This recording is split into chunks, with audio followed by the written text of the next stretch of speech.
Blasphemous is without question one of my favorite games of all time. It's a game so rich in artistic substance, from the influences of renowned Romantic-era painters like Francisco de Goya, to the beautifully sweeping soundtrack by Carlos Viola, to the inversion of traditional Catholic aesthetics, that it truly stands on its own as a masterful work of art.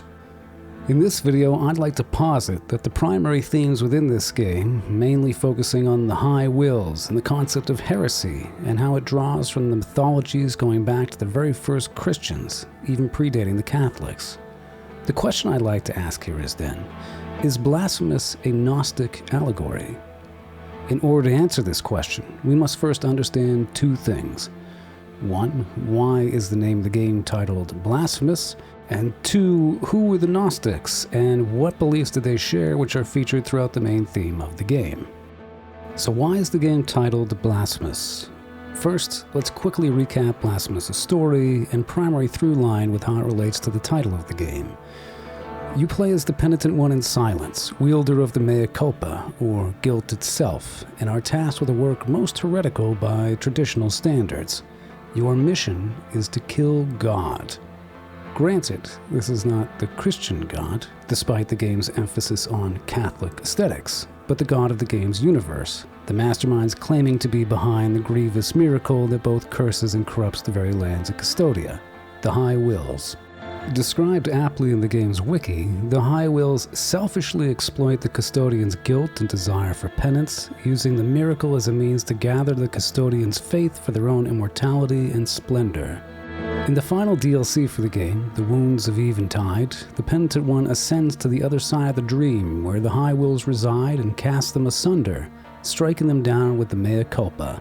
Finally dethroned, the people of Custodia are now freed from the shackles of the High Wills, while the penitent one expires and is entombed until such a time where he should be needed again.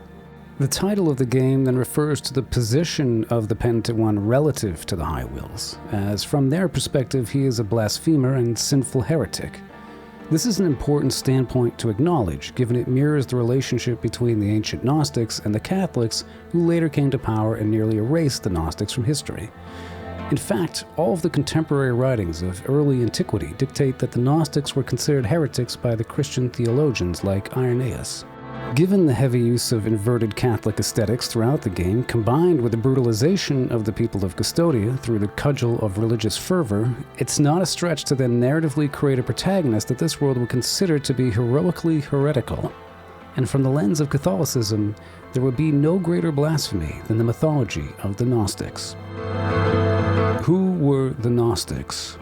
Now we're going to do a deep dive into the cosmology and lore of the Gnostics, going all the way back to year 0, or the 1st century AD. Unlike the modern monotheistic monolith presented by Christianity as we understand it today, the Gnostics were among the very first Christians that instead practiced dualism. Typically, dualism is presented as a belief in a primary god of good and evil, but the Gnostics added an interesting twist to this classic juxtaposition.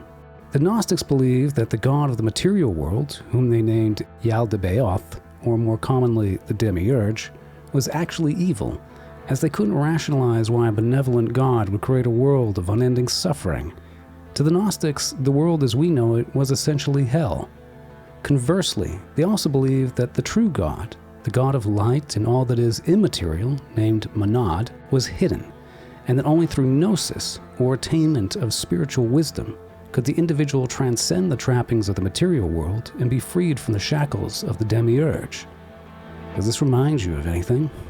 In addition to their cosmology, the Gnostic Christians also deviated from modern standards with their take on the Christ mythos, where instead of Christ coming to earth to remove original sin for mankind, he instead came to provide gnosis.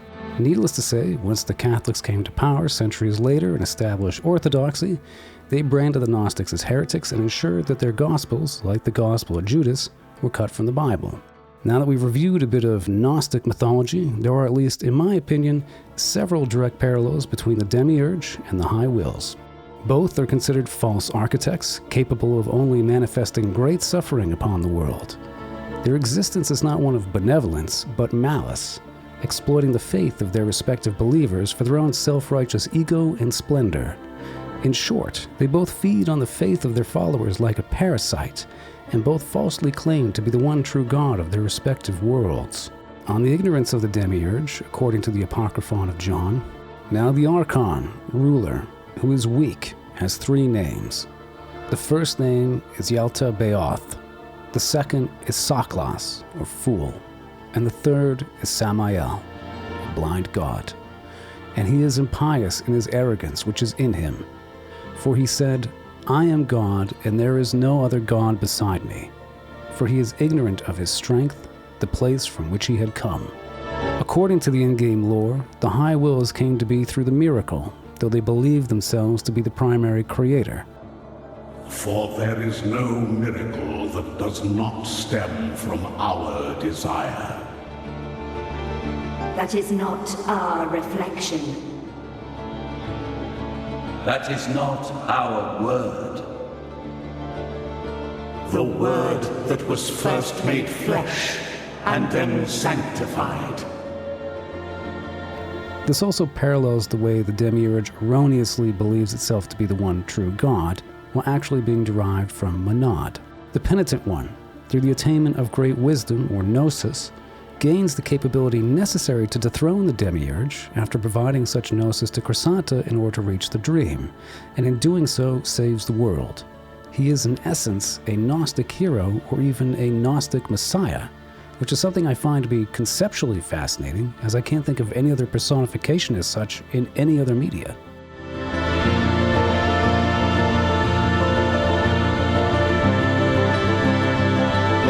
Of course, the developers of Blasphemous may have inadvertently applied Gnostic themes to the lore of their game, and it could just be a coincidence that the High Will so similarly compares to the Demiurge.